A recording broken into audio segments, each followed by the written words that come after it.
ایک وقت میں دو اور تین اور چار نبی اللہ تبارک و تعالی بھیج دیا کرتے تھے، لیکن حضرت عیسیٰ علیہ السلام کے آسمان پر اٹھائے جانے کے بعد قوم گمراہی کی طرف چلی، اور ایسی گمراہ ہوئی قوم، ایسے اللہ کو بھول بیٹھے، ایسے اللہ کو جو ہے وہ بھول بیٹھے کہ ظلم عام ہو گیا، زیادتی عام ہو گئی اور انسانیت ختم ہو گئی۔ اللہ تبارک و تعالیٰ نے اس انسانیت پر، اپنے بندوں پر رحم فرمایا اور حضرت محمد الرسول اللہ صلی اللہ علیہ وسلم کو نبی بنا کر کے بھیجا۔ اللہ نے آپ کو نبی بنایا، نبی بنانے کے ساتھ ساتھ اللہ تبارک و تعالیٰ نے اسی مقدس کلام میں اعلان فرمایا کہ میں نبوت عطا کر رہا ہوں۔ اس سے پہلے نبوت کا دروازہ کھلا ہوا تھا، حضرت آدم علیہ السلام کو نبوت ملی، وہ چلے گئے، حضرت ادریس علیہ السلام آئے، حضرت شعیب علیہ السلام آئے، حضرت نوح علیہ السلام آئے، حضرت ابراہیم علیہ السلام تشریف لائے، حضرت اسماعیل اور حضرت موسیٰ اور حضرت عیسیٰ نبی آتے رہے، لیکن حضرت محمد الرسول اللہ صلی اللہ علیہ وسلم کو اللہ نے نبی بنایا، اور نبی بنانے کے ساتھ ساتھ آپ نے خود یہ اعلان فرمایا کہ نبوت کا دروازہ بند ہو رہا ہے، یہ آخری نبی ہے، یہ آخری پیغمبر ہے، اب ان کے بعد کوئی نبی نہیں آئے گا۔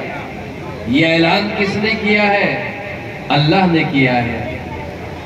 اور اللہ تعالیٰ کس کو کہہ رہا ہے؟ اپنے بندوں کو، پوری انسانیت کو، کہ یہ آخری نبی ہے، اب ان کے بعد کوئی نبی نہیں آئے گا۔ اگر کوئی نبوت کا دعویٰ کرتا ہے تو اس کا دعویٰ جھوٹا ہے، اگر کوئی نبوت کا دعویٰ کرتا ہے تو اس کا دعویٰ جھوٹا ہے، اور اس کے ماننے والے بھی جو ہے وہ جھوٹے ہیں۔ بات سچ وہ ہے جو اللہ نے فرمائی، بات سچ وہ ہے جو حضرت محمد الرسول اللہ صلی اللہ علیہ وسلم نے فرمائی۔ آپ علیہ السلام اللہ کا سپرد کیا ہوا کام جب مکمل کر چکے اور آیت نازل ہو گئی، اليوم اکملت لکم دینکم واتممت علیکم نعمتی ورضیت لکم الاسلام دینا۔ اللہ تعالیٰ نے ملک الموت کو، حضرت اسرائیل علیہ السلام کو اللہ کے پاک پیغمبر صلی اللہ علیہ وسلم کے پاس میں بھیجا، اور یہ کہا کہ دیکھو تم میرے لاڈلے کے پاس جا رہے ہو، تم آخری نبی، آخری پیغمبر کے پاس میں جا رہے ہو، ذرا ادب سے جانا، ذرا اجازت لے کے جو ہے وہ جانا۔ بہرحال حضرت اسرائیل علیہ السلام ملک الموت جن کو کہا جاتا ہے وہ تشریف لائے، اور ادب کے جتنے پہلو ہو سکتے ہیں ان سب کو بجا لاتے ہوئے اجازت طلب کی۔ حضرت محمد الرسول اللہ صلی اللہ علیہ وسلم آنے کی اجازت دیتے ہیں، تو حضرت اسرائیل علیہ السلام یعنی کہ جو ملک الموت ہے، انہوں نے آ کر کے یہ عرض کیا کہ یا رسول اللہ یہ فرماتے ہیں کہ آپ وہاں جانا پسند کرتے ہیں یا یہاں رہنا پسند کرتے ہیں؟ حضرت محمد الرسول اللہ صلی اللہ علیہ وسلم نے جواب دیا کہ اللہ نے جو میرے سپرد کام کیا تھا میں نے اس کو مکمل کر دیا، اللہ نے اعلان بھی کر دیا، اور بس اب تو میں اللہ کے پاس ہی جانا چاہتا ہوں، اب تو میں اللہ کے پاس ہی جانا چاہتا ہوں۔ تو میرے بھائیوں اور بزرگوں، حضرات صحابہ رضوان اللہ تعالی علیہم اجمعین کے لیے یہ حادثہ سب سے بڑا حادثہ تھا جب آپ اس دنیا سے تشریف لے گئے۔ آپ علیہ السلام کے وہ صحابہ جو آپ کے اوپر آپ کی نبوت پہ اپنی جانوں کو قربان کرنا اپنے لیے فخر سمجھتے تھے اور اپنی جانوں کو قربان کیا کرتے تھے، جب انہوں نے دیکھا کہ رسول اللہ صلی اللہ علیہ وسلم اس دنیا سے پردہ فرما چکے ہیں، حضرات صحابہ کوئی ادھر کو بیٹھا ہوا رو رہا ہے، کوئی ادھر کو بیٹھا آنسو بہہ رہا ہے، حضرت عمر ابن خطاب رضی اللہ تعالیٰ عنہ نے تو تلوار اٹھا لی اور یہ کہا کہ جس نے یہ کہا کہ محمد الرسول اللہ صلی اللہ علیہ وسلم کا وصال ہو گیا، میری تلوار اس کی گردن اڑا دے گی۔ حضرت ابوبکر صدیق رضی اللہ تعالیٰ عنہ، اللہ نے وہ صلاحیت اور وہ قابلیت اور وہ استعداد اور وہ حوصلہ ان کو عطا کیا تھا کہ کھڑے ہوئے حضرت محمد الرسول اللہ صلی اللہ علیہ وسلم کے پاس تشریف لے گئے، چادر مبارک آپ کے روشن چہرے سے ہٹائی، آپ کی پیشانی کو جو ہے وہ بوسہ دیا، کچھ الفاظ اس وقت کہے، آ کر کے دیکھا کہ حضرت عمر ابن خطاب رضی اللہ تعالیٰ عنہ تلوار اٹھانے کا اعلان کر رہے ہیں، ان کے کندھے کے اوپر ہاتھ رکھا اور اس وقت آیت تلاوت فرمائی اور بتلایا کہ عمر، اللہ کے پاک پیغمبر صلی اللہ علیہ وسلم، اللہ نے آپ کو بھیجا، آپ اپنا کام مکمل کر کے اس دنیا سے تشریف لے گئے، اس دنیا سے آپ تشریف لے گئے۔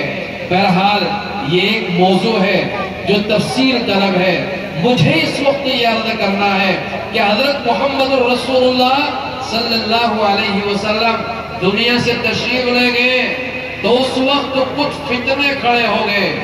فتنے کھڑے کرنے والے کون تھے؟ جو آج بھی فتنہ کھڑا کرنے کے لیے مشہور ہے اور معروف ہے، یہودیوں کے اشارے پہ مسیلمہ کذاب یہ کھڑا ہوا اور اس نے یہ کہا کہ مجھے اللہ نے نبوت دی ہے، میں نبی ہوں، لہذا مجھے جو ہے وہ نبی مانو۔ حضرت محمد الرسول اللہ صلی اللہ علیہ وسلم تشریف لے جا چکے ہیں، میں بھی نبی ہوں۔ قرآن کیا کہتا ہے کہ آخری نبی حضرت محمد الرسول اللہ صلی اللہ علیہ وسلم ہے، آپ کے بعد کوئی نبی نہیں ہوگا۔ تو مسلمانوں بتاؤ، مسیلمہ کذاب اپنے دعوے میں جھوٹا تھا کہ نہیں جھوٹا تھا؟ بالکل بے شک جھوٹا تھا کہ نہیں جھوٹا تھا؟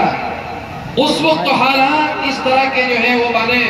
حضرت ابوبکر رضی اللہ تعالیٰ عنہ کا وہ دم تھا، انہی کی وہ ہمت تھی، انہی کا وہ حوصلہ تھا کہ بہت سارے فتنے کھڑے ہوئے، ایک یہ بھی جو ہے وہ فتنہ کھڑا ہوا۔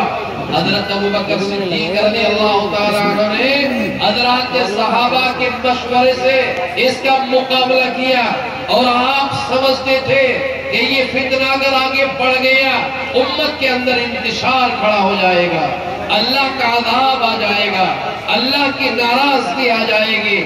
اس لیے حضرت ابوبکر صدیق رضی اللہ تعالیٰ عنہ نے مدینہ منورہ سے لشکر کو جو ہے وہ بھیجا اور مسیلمہ کذاب سے یہ کہا، اللہ نے جو کہا وہ سچ، محمد الرسول اللہ صلی اللہ علیہ وسلم نے جو فرمایا وہ سچ، اور اس کو ماننا ہمارا ایمان، ختم نبوت ہمارا ایمان، ختم نبوت ہمارا ایمان، اور ختم نبوت ہماری جان، ختم نبوت کے لیے ہم اپنی جانوں کو قربان کر دیں گے۔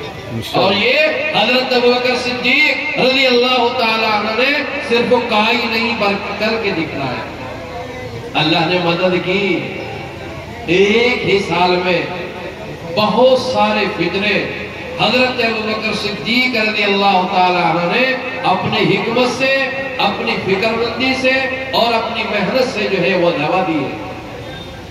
حالات چلتے رہے، وقت گزرتا رہا۔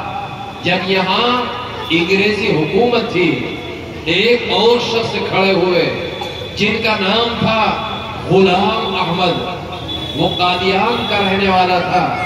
یہودی عیسائیوں نے اس کو لالچ دیا، پیسہ دیا، جائیدادیں اس کے نام کی، اور اس سے یہ کہا کہ جیسے مسیلمہ کذاب نے دوسرے لوگوں نے ایک فتنہ کھڑا کیا تھا، تجھے بھی جو ہے ویسا ہی کرنا ہے۔ تو غلام احمد قادیانی نے عیسائیوں کے اشارے، انگریزوں کے اشارے پہ نبوت کا دعویٰ کیا۔ جب اس نے نبوت کا جو ہے وہ دعویٰ کیا، الحمدللہ مدرسوں میں قرآن پڑھا اور پڑھایا جاتا ہے، علماء زمین پر موجود ہیں، اس وقت بھی جو ہے وہ موجود تھے۔ انہوں نے عوام کو جمع کیا اور عوام کو جمع کر کے یہ بات کہی کہ حضرت محمد رسول اللہ اللہ کے آخری نبی ہے، اللہ کے آخری پیغمبر ہے۔ مسیلمہ کذاب نے غلط کہا، حضرات صحابہ نے اس کا مقابلہ کیا۔ آج غلام احمد قادیانی کھڑا ہو کر کے نبوت کا دعویٰ کر رہا ہے، لہذا ہمیں بھی حضرات صحابہ کے نقش قدم پر چلتے ہوئے غلام احمد قادیانی کا مقابلہ کرنا ہے۔ علماء کھڑے ہو گئے، علماء کے ساتھ عوام کھڑی ہو گئی، اور الحمدللہ اس فتنے کو بھی جو ہے وہ دبا کر کے رکھ دیا۔ سر چھپانے کی کہیں جگہ نہ ملی، اگر جگہ ملی تو اسی کے آباء و اجداد کے پاس برطانیہ میں جگہ ملی سر چھپانے کی، لیکن کہیں کہیں پھر فتنہ کھڑا ہو جاتا ہے۔ اس لیے جاگنے کی ضرورت ہے، کھڑے ہونے کی ضرورت ہے، علماء سے جوڑ رکھنے کی ضرورت ہے۔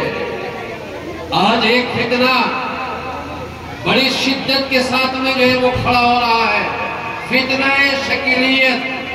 بھاگلپور بہار کا رہنے والا ایک، اس نے بھی اسی طرح کی جو ہے وہ بات کہی، جو عقیدے کے خلاف ہے، جو نبوت کے خلاف ہے، جو رسول اللہ صلی اللہ علیہ وسلم کی تعلیمات کے خلاف ہے۔ ہم یہ کہتے ہیں کہ ہمارا مرنا اور ہمارا جینا رسول اللہ صلی اللہ علیہ وسلم کے لیے ہے، ختم نبوت کے لیے ہے۔ ختم نبوت پہ جو انگلی اٹھائے گا ہم کھڑے ہوں گے، اس کا مقابلہ کریں گے انشاءاللہ۔ اللہ کی مدد آئے گی، جیسے پہلی مدد آتی تھی، آج بھی اللہ تبارک و تعالیٰ کی مدد آئے گی۔ اور جو ختم نبوت کے تحفظ کے لیے کھڑا ہوتا ہے، رسول اللہ صلی اللہ علیہ وسلم کی تعلیمات کو جو زندہ کرتا ہے، اللہ اس کی مدد کرتا ہے، اور رسول اللہ صلی اللہ علیہ وسلم حشر کے میدان میں انشاءاللہ اس کی سفارش کریں گے۔ ایک بڑے عالم گزرے ہیں، علامہ انور شاہ کشمیری رحمت اللہ علیہ، انہوں نے اپنے بیان میں کہا تھا کہ جو تحفظ ختم نبوت کے لیے کام کرتا ہے، جو تحفظ ختم نبوت کے لیے محنت کرتا ہے، جو ختم نبوت کے لیے خرچ کرتا ہے، تو میں لکھ کر کے دیتا ہوں، اللہ تبارک و تعالیٰ انشاءاللہ اس کی شفا، اس کے جو ہے مغفرت جو ہے وہ فرمائیں گے، اور اس کو جنت میں جو ہے وہ داخل کریں گے۔ تو ہمارے یہ نوجوان تبھی یہ چاہتی ہے ان حضرات کی جو ہے وہ تعریف کی جائے، اور ان حضرات کو جو ہے وہ سراہا جائے، ان کی محنت کے ساتھ میں کھڑا ہوا جائے۔ اور اس وقت عقیدے کے تعلق سے ختم نبوت کے لیے جو یہ نوجوان علماء ہمارے کام کر رہے ہیں، ان کے لیے دعا بھی کی جائے، ان کا ساتھ بھی دیا جائے، ان کے پروگراموں میں شریک بھی جو ہے وہ ہوا جائے۔ اللہ تبارک و تعالی ہم سب کو عمل کی توفیق عطا فرما دے۔ ہمارے معزز مہمان اسٹیج پر تشریف فرما ہے، اور حضرت مفتی ریاست علی صاحب بھی تشریف لانے والے ہیں۔ انشاءاللہ تفصیلی بیان اور تفصیلی خطاب انہی حضرات کا جو ہے وہ ہوگا۔ آپ حضرات بیٹھے رہیں گے اور سنتے رہیں گے، کیونکہ بہت دیر تک یہ پروگرام نہیں چلے گا، بہت طویل یہ پروگرام نہیں ہے۔ مجھے اتنا ہی وقت دیا گیا تھا، اللہ کی توفیق سے جو دل میں بات آئی میں نے آپ حضرات کے سامنے جو ہے وہ بتلائی۔ اللہ تبارک و تعالی ہم سب کو عمل کی توفیق عطا فرما دے۔ آمین و آخر دعوانا الحمدللہ رب العالمین۔